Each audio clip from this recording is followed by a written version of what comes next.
Tantor Audio, a division of Recorded Books, presents Microbiology for Dummies by Julianne C. Kaiser, Ph.D., Jennifer C. Stearns, Ph.D., and Michael G. Surrett, Ph.D. Narrated by Suzie Althens. Introduction. The world around us is full of tiny, invisible living things that affect us every day.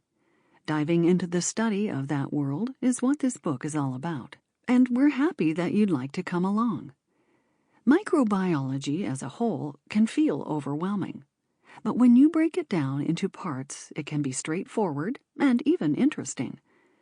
Whether you're taking a microbiology course for credit or studying microbiology on your own time, we've written this book with you, the beginner, in mind.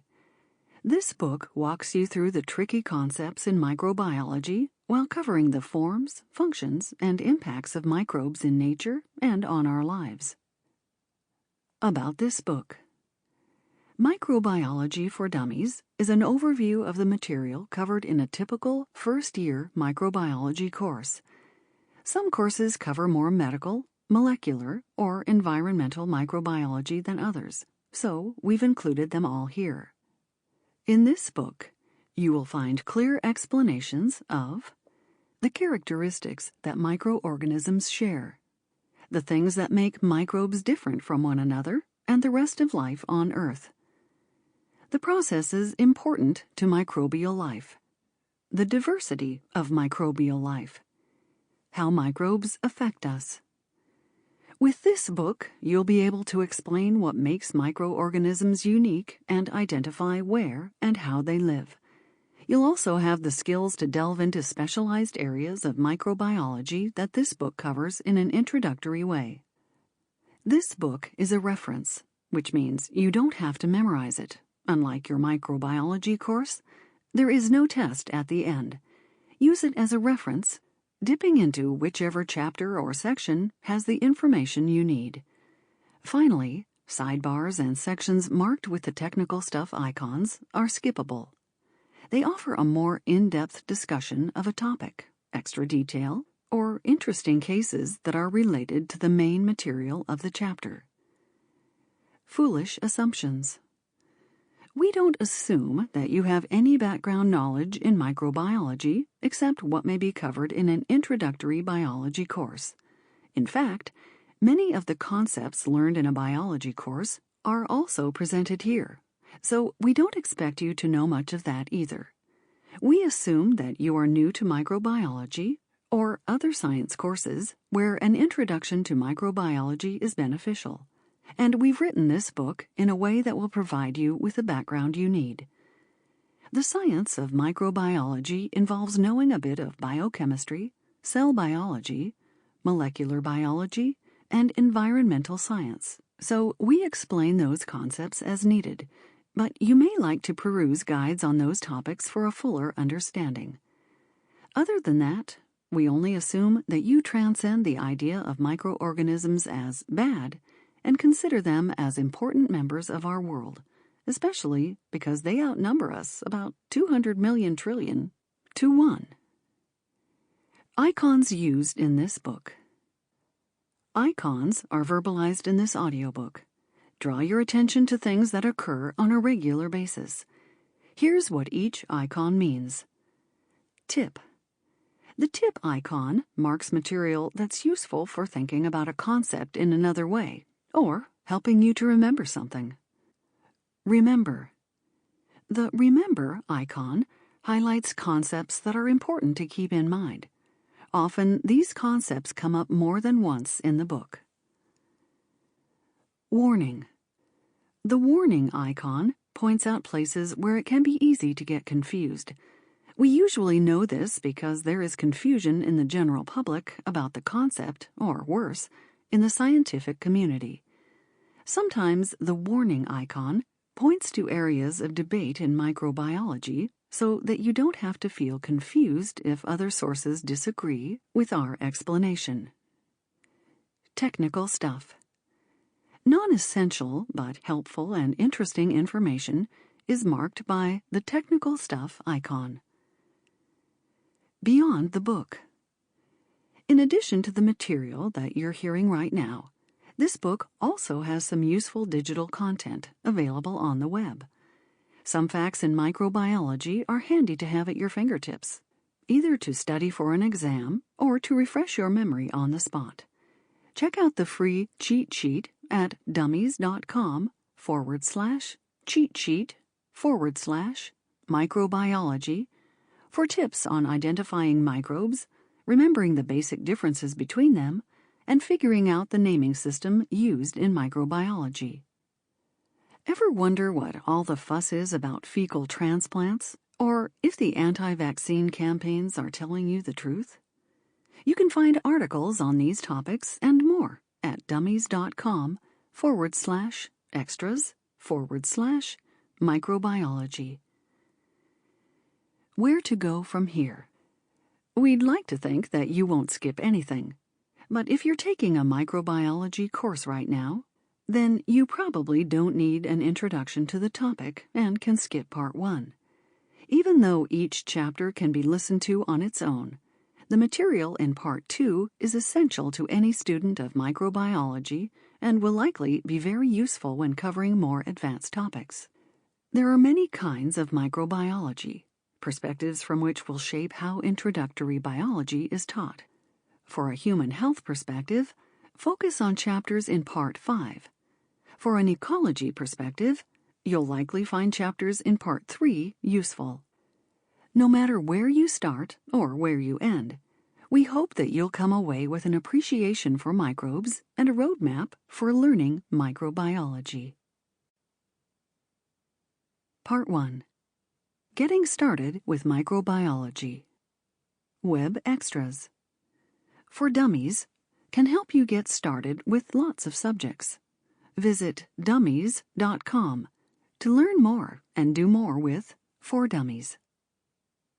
In this part, get a big picture view of microbiology, including how microorganisms impact our lives in ways that we can and can't see. Get acquainted with the history of microbiology from before people knew that microbes existed to our current use of sophisticated techniques to study microorganisms. Gain an understanding of the vastness of microbial lifestyles and how microbes are everywhere living in communities. Understand microbial diversity and all the different ways these tiny organisms have figured out to get energy from their environments. Chapter 1. Microbiology and You.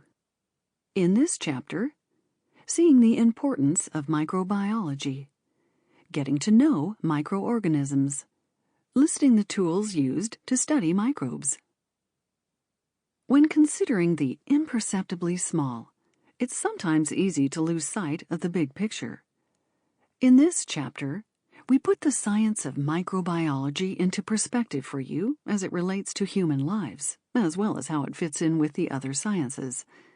The goal is to give you an idea of the kinds of thinking you'll use throughout the rest of the book. Don't worry, we explain all that pesky biochemistry and molecular biology as it comes up in each chapter.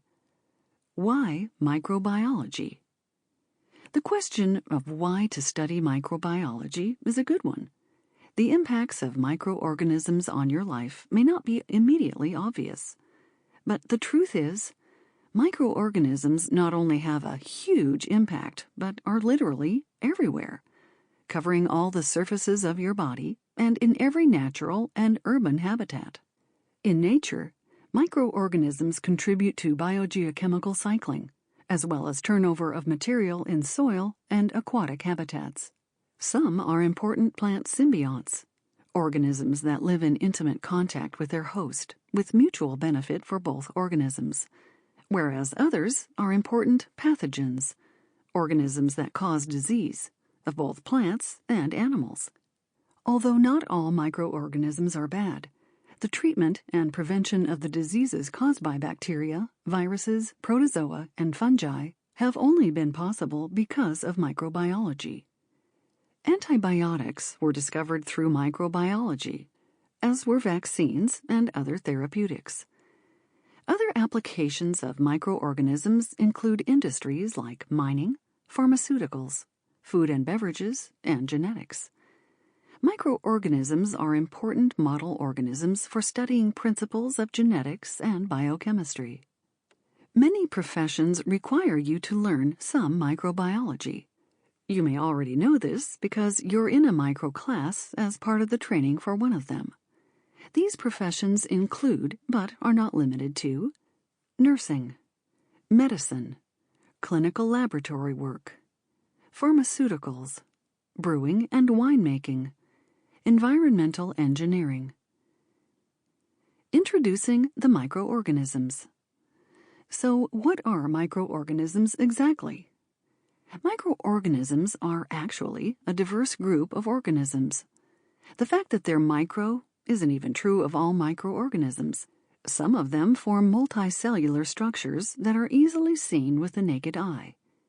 Remember, there are three main kinds of microorganisms based on evolutionary lines. Bacteria are a large group of unicellular organisms that scientists loosely group as gram-negative and gram-positive. But in reality, there are many different kinds. Archaea are another group of unicellular organisms that evolved along with bacteria several billion years ago. Many are extremophiles, meaning that they thrive in very hot or very acidic conditions. Archaea are more closely related to eukaryotes than to bacteria. Eukaryotic microorganisms are a structurally diverse group that includes protists, algae, and fungi.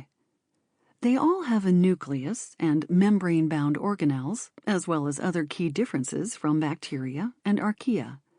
All the rest of the multicellular organisms on Earth, including humans, have eukaryotic cells as well. Along with the many eukaryotic microorganisms, the eukaryotes include all multicellular life on Earth, like plants, animals, and humans. Viruses are smaller than bacteria and are not technically alive on their own.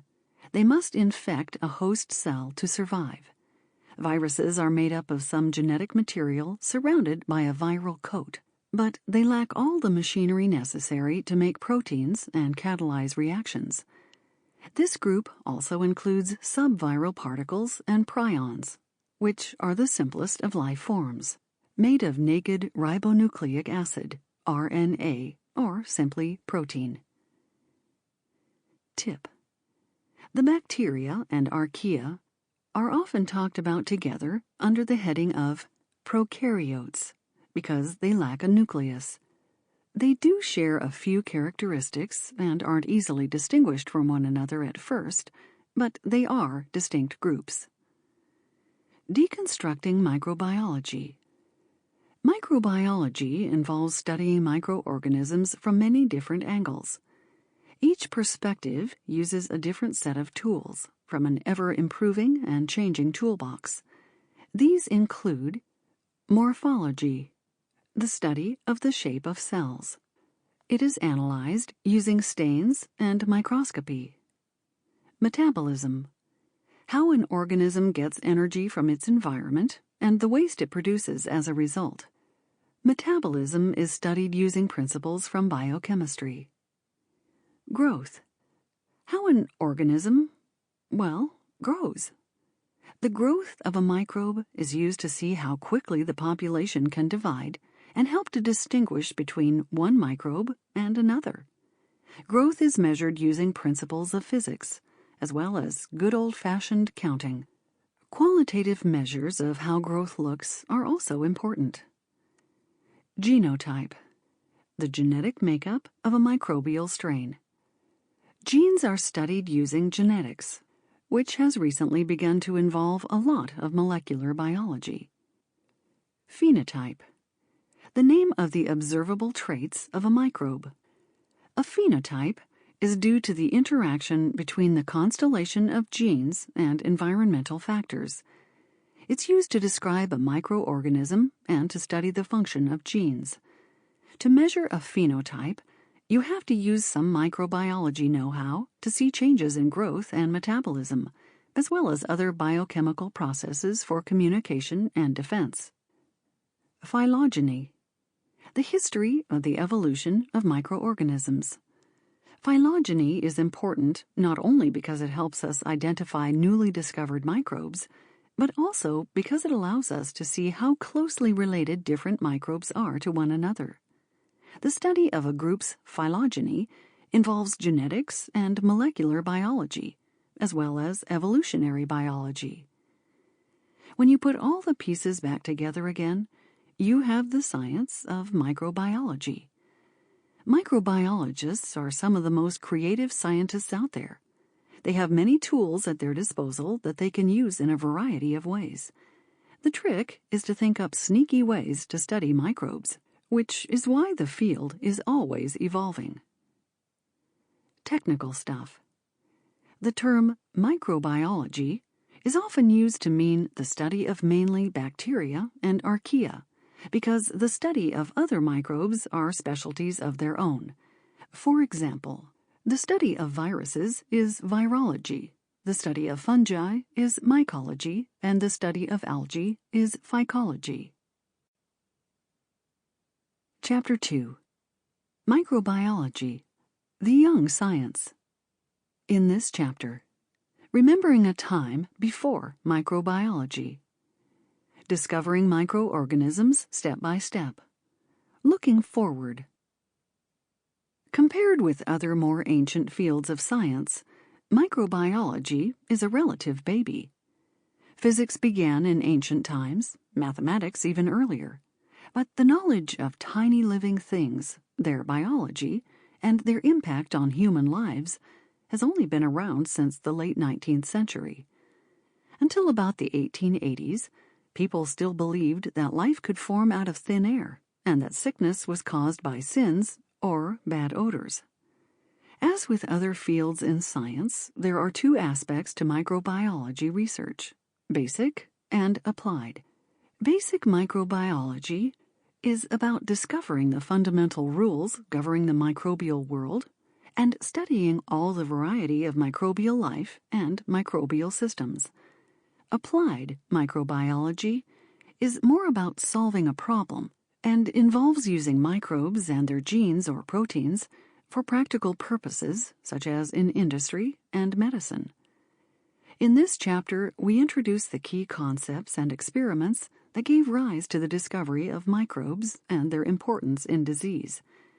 This chapter also highlights the many different areas of study within microbiology and some advances and challenges in the prevention and treatment of infectious diseases. Before microbiology, misconceptions and superstitions. Medical practices in ancient times were all heavily tinged with supernatural beliefs. Ancient Egypt was ahead of its time in terms of medicine, with physicians performing surgery and treating a wide variety of conditions. Medicine in India was also quite advanced. Ancient Greek physicians were concerned with balancing the body's humors, the four distinct body fluids that they believed were responsible for health when in balance, or disease when out of balance. And medicine in medieval Europe was based on this tradition. None, however, had knowledge of the microbial causes of disease. Opinions about why diseases afflicted people differed between cultures and parts of society, and the treatments differed as well. Diseases were thought to be caused by bad smells, treated by removing or masking the offending odor; an imbalance in the humors of the body, treated with bleeding, sweating, and vomiting; sins of the soul, treated with prayer and rituals. Although the concept of contagion was known, it wasn't attributed to tiny living creatures, but to bad odors or spirits, such as the devil. So, simple measures such as removing sources of infection or washing hands or surgical equipment were simply not done. Discovering microorganisms. Before microorganisms were discovered, life was not known to arise uniquely from living cells. Instead, It was thought to spring spontaneously from mud and lakes, or anywhere with sufficient nutrients in a process called spontaneous generation. This concept was so compelling that it persisted until late into the 19th century. Robert Hooke, a 17th century English scientist, was the first to use a lens to observe the smallest unit of tissues he called cells. Soon after, the Dutch amateur biologist Anton van Leeuwenhoek observed what he called animalcules with the use of his homemade microscopes. When microorganisms were known to exist, most scientists believed that such simple life forms could surely arise through spontaneous generation. So, when they heated a container, placed a nutrient broth, a mixture of nutrients that supported growth of microorganisms in these early experiments, in the container and then sealed it, and no microorganisms appeared, they believed it had to be due to the absence of either air or the vital force, whatever that was, necessary to make life. Debunking the myth of spontaneous generation. The concept of spontaneous generation was finally put to rest by the French chemist Louis Pasteur in an inspired set of experiments involving a goose-necked flask.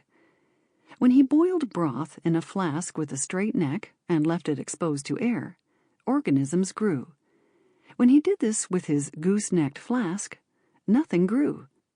The S-shape of this second flask trapped dust particles from the air, preventing them from reaching the broth. By showing that he could allow air to get into the flask, but not the particles in the air, Pasteur proved that it was the organisms in the dust that were growing in the broth. This is the principle behind the Petri dish used to grow bacteria on solid growth medium, made by adding a gelling material to the broth, which allows air, but not small particles to reach the surface of the growth medium. Remember, the idea that invisible microorganisms are the cause of disease is called germ theory. This was another of the important contributions of Pasteur to microbiology. It emerged not only from his experiments disproving spontaneous generation, but also from his search for the infectious organism, typhoid, that caused the death of 3 of his daughters. Around the same time that Pasteur was doing his experiments, a doctor named Robert Koch was working on finding the causes of some very nasty animal diseases, first anthrax, and then tuberculosis. He devised a strict set of guidelines, named Koch's postulates, that are still used to this day to definitively prove that a microorganism causes a particular disease. Koch's 4 postulates are: the organism causing the disease can be found in sick individuals, but not in healthy ones. The organism can be isolated and grown in pure culture. The organism must cause the disease when it is introduced into a healthy animal. The organism must be recovered from the infected animal and shown to be the same as the organism that was introduced. Improving medicine, from surgery to antibiotics and more. Once scientists knew that microbes cause disease, it was only a matter of time before medical practices improved dramatically. Surgery used to be as dangerous as not doing anything at all. But once aseptic, sterile, technique was introduced, recovery rates improved dramatically. Hand washing and quarantine of infected patients reduced the spread of disease and made hospitals into a place to get treatment instead of a place to die. Vaccination was discovered before germ theory, but it wasn't fully understood until the time of Pasteur. In the late 18th century, milkmaids who contracted the non-lethal cowpox sickness from the cows they were milking were spared in deadly smallpox outbreaks that ravaged England periodically. The physician, Edward Jenner, used pus from the cowpox scabs to vaccinate people against smallpox. Years later, Pasteur realized that the reason this worked was that the cowpox virus was similar enough to the smallpox virus to kickstart an immune response that would provide a person with long-term protection, or immunity. Antibiotics were discovered completely by accident in the 1920s, when a solid culture in a petri dish, called a plate, of bacteria was left to sit around longer than usual. As will happen with any food source left sitting around, it became moldy, growing a patch of fuzzy fungus. The colonies in the area around the fungal colony were smaller in size and seemed to be growing poorly compared to the bacteria on the rest of the plate. The compound found to be responsible for this antibacterial action was named penicillin. The first antibiotic, penicillin, was later used to treat people suffering from a variety of bacterial infections and to prevent bacterial infections in burn victims, among many other applications. After bacteria were discovered, the field of molecular biology made great strides in understanding the genetic code, how DNA is regulated, and how RNA is translated into proteins. Until this point, research was focused mainly on plant and animal cells, which are much more complex than bacterial cells. When researchers switched to studying these processes in bacteria, many of the secrets of genes and enzymes started to reveal themselves. Technical stuff. How microorganisms are named. Microorganisms are named using the Linnaeus system developed in the 18th century. It uses two-part Latin names for all living things. The first part, which is capitalized, is a genus name given to closely related organisms. The second part is a species name, which is not capitalized, given to define a specific organism. This is more challenging than you may think, even for plants and animals, and the concept of a species of microorganism is a slippery one. When the complete genus and species name for an organism has been introduced, it can be referred to by only the first letter of the genus with the complete species name after it. For example, Escherichia coli is abbreviated as E. coli, but both are always italicized. Looking at microbiology outside the human body. Two important microbiologists helped shape our understanding of the microbial world outside the human body and gave rise to modern-day environmental microbiology. Dutch microbiologist Martinus Beijerinck was the first to use enrichment culture, specialized chemical mixtures that allow specific organisms to grow, to capture environmental bacteria that weren't easy to grow under normal laboratory conditions. An important example is Azotobacter, which is a nitrogen-fixing bacterium grown in conditions until then thought to be insufficient for life because they contained only nitrogen gas, N2, as the sole nitrogen source. Russian microbiologist Sergei Vinogradsky described sulfur-oxidizing bacteria called Begetua from a hot spring. It was this discovery that convinced the field of microbiology that some microbes get energy from inorganic compounds like hydrogen sulfide, H2S, a microbial lifestyle called chemolithotropy. The future of microbiology. Today is perhaps the best time in history to be a microbiologist. The development of new experimental techniques and ability to sequence organisms without actually culturing them in the laboratory first has revealed diversity and complexity in the microbial world not previously known. Most microorganisms can't be grown in the lab, so they were previously unknown before the development of DNA sequencing techniques. Exploiting this microbial biodiversity for drug discovery and biotechnology applications is an exciting area of research. With the widespread availability of antibiotics and vaccines in the last half of the 20th century, infectious diseases were thought to be under control. The emergence of antibiotic resistance and the rapid evolution of bacterial and viral pathogens have made medical microbiology an urgent and exciting field of science. Exciting frontiers. It's an exciting time for microbiology because the tools available. Sample complete. Ready to continue?